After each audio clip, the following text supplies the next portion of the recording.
ஆகாஷவாணி.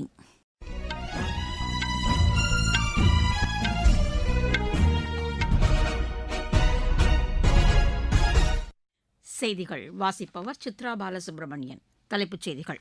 பிரதமர் திரு நரேந்திர மோடி மக்களிடையே மனம் திறந்து பேசும் மன் கி பாத் நிகழ்ச்சி அகில இந்திய வானொலியில் நாளை காலை 11 மணிக்கு ஒலிபரப்பாகிறது.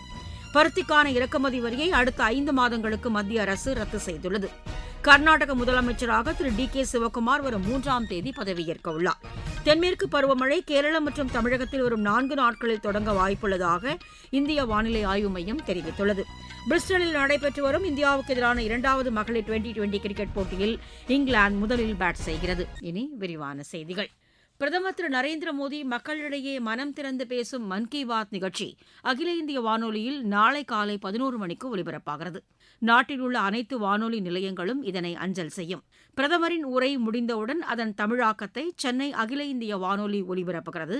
இது இரவு 8 மணிக்கு மறு ஒலிபரப்பும் செய்யப்படுகிறது. தமிழகம் மற்றும் புதுச்சேரியில் உள்ள அனைத்து வானொலி நிலையங்களும் இதனை அஞ்சல் செய்யும். வளர்ச்சியடைந்த இந்தியா என்ற இலக்கை எட்ட கோவா போன்ற மாநிலங்களின் வளர்ச்சி முக்கியமானது என குடியரசு துணைத் தலைவர் திரு சி.பி. ராதாகிருஷ்ணன் தெரிவித்துள்ளார். கோவாவின் பனாஜியில் 40வது நிறுவன நாள் விழாவில் உரையாற்றிய அவர், வளர்ச்சியையும் கலாச்சாரத்தையும் சமமாக கொண்டு கோவா மாநிலம் செயல்படுவதாக தெரிவித்தார்.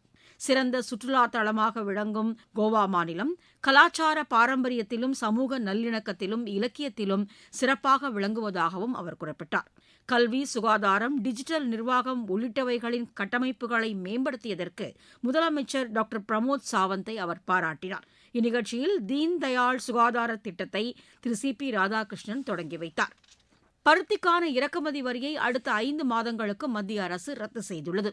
ஜவுளித்துறை அமைச்சகம் இது தொடர்பாக வெளியிட்டுள்ள செய்திக்குறிப்பில், வரும் ஜூன் 1ஆம் தேதி முதல் அக்டோபர் மாதம் 31ஆம் தேதி வரை இது நடைமுறையில் இருக்கும் என தெரிவிக்கப்பட்டுள்ளது.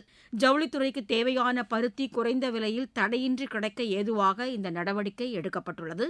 இந்திய ஜவுளி நிறுவனங்கள் உலகளாவிய போட்டியை எதிர்கொள்வதற்கும் இந்த நடவடிக்கை உதவிகரமாக இருக்கும் என மத்திய ஜவுளி அமைச்சகம் தெரிவித்துள்ளது. நாடு முழுவதும் விவசாய பண்ணை பாதுகாப்பு விழிப்புணர்வு இயக்கம் நாளை முதல் 1 மாத காலம் நடைபெறவுள்ளது. இந்த இயக்கத்திற்கான ஆயத்த பணிகள் குறித்து மத்திய வேளாண் அமைச்சர் திரு சிவராஜ் சிங் சௌஹான் தலைமையில் புதுதில்லியில் இன்று உயர்மட்ட கூட்டம் நடைபெற்றது. இதில் பேசிய அமைச்சர், கேத் பச்சாவோ அபியான் என்ற இந்த இயக்கம் பஞ்சாயத்து முதல் அனைத்து பகுதிகளையும் ஒருங்கிணைந்து மேற்கொள்ளப்பட உள்ளதாக தெரிவித்தார். குறைந்த அளவில் சரியான உரங்களை பயன்படுத்தி அறிவியல் பூர்வமான ஆலோசனைகளுடன் வேளாண் பணிகளை சிறப்பாக மேற்கொள்வது குறித்து இந்த திட்டத்தின் மூலம் விழிப்புணர்வு ஏற்படுத்தப்படும் என்றும் அவர் கூறினார். வானிலை, மண்ணின் தரம், விளைபொருட்களுக்கான சந்தை வாய்ப்புகள் ஆகியவை குறித்து இந்த விழிப்புணர்வு முகாம்களில் விவசாயிகளுக்கு நேரடி ஆலோசனைகள் வழங்கப்படும் என்றும் அவர் கூறினார். இந்திய வேளாண் ஆராய்ச்சி கவுன்சில், இந்திய வேளாண் ஆராய்ச்சி குழுமம் உள்ளிட்ட அமைப்புகள் மூலம் அறிவியல் பூர்வமான ஆலோசனைகள் வழங்க ஏற்பாடு செய்யப்பட்டுள்ளதாகவும் அமைச்சர் தெரிவித்தார். மாநில முதலமைச்சர்கள், அமைச்சர்கள், நாடாளுமன்ற சட்டமன்ற உறுப்பினர்கள் மற்றும் மக்கள் பிரதிநிதிகள் இந்த இயக்கத்தில் பங்கேற்று தேசிய அளவில் இதனை வெற்றி பெறச் செய்ய ஒத்துழைப்பு தருமாறும் திரு சிவராஜ் சிங் சௌஹான் கேட்டுக் கொண்டார். செயற்கை நுண்ணறிவு தொழில்நுட்பத்துடன் வடிவமைக்கப்பட்ட சமாதான் தீதி பொதுமக்கள் குறைதீர் கட்டமைப்பை இன்று மத்திய பணியாளர் மற்றும் ஓய்வூதியத்துறை இணை அமைச்சர் டாக்டர் ஜிதேந்திர சிங் புதுதில்லியில் தொடங்கி வைத்தார்.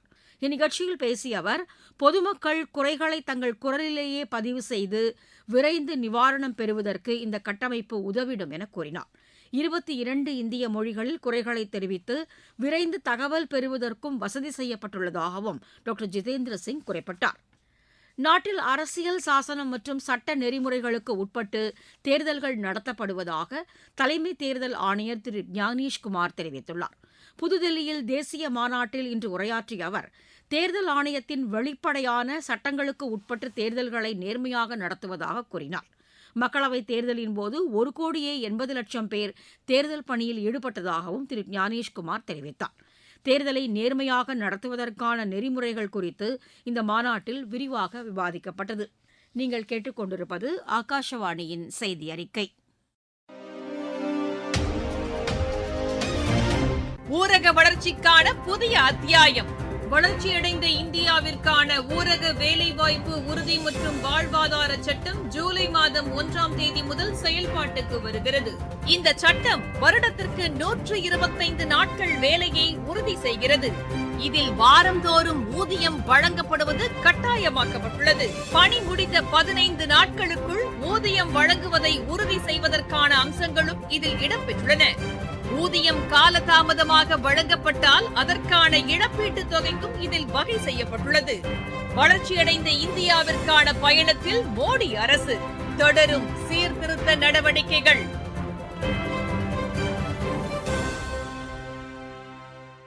கர்நாடக முதலமைச்சராக திரு டி.கே. சிவக்குமார் வரும் 3ஆம் தேதி பதவியேற்க உள்ளார்.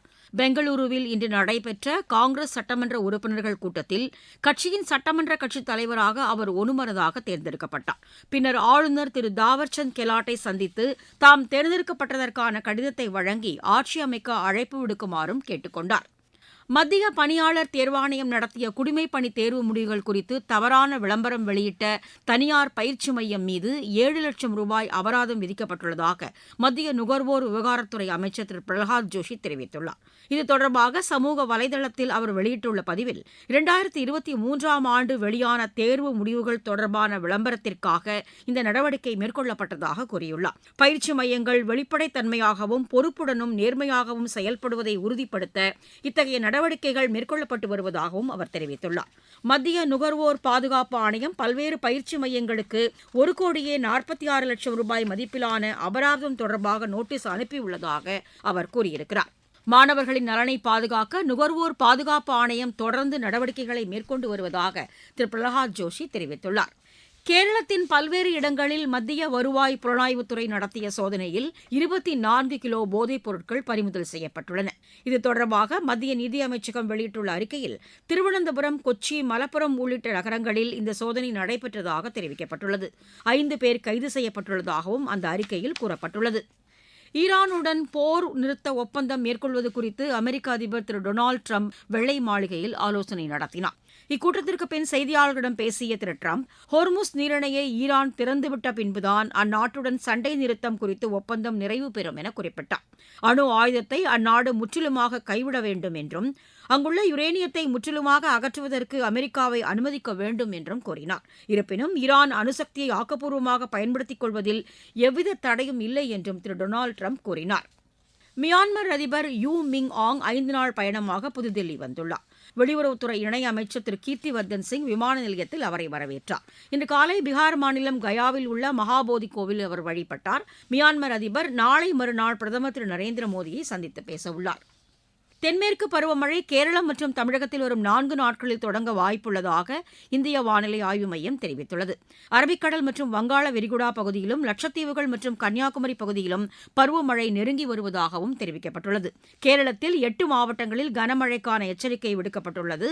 கேரளம் மற்றும் லட்சத்தீவு கடலோரப் பகுதிகளில் உள்ள மீனவர்கள் வரும் 3ஆம் தேதி வரை கடலுக்கு செல்ல வேண்டாம் என வானிலை ஆய்வு மையம் அறிவுறுத்தியுள்ளது. விளையாட்டுச் செய்திகள்.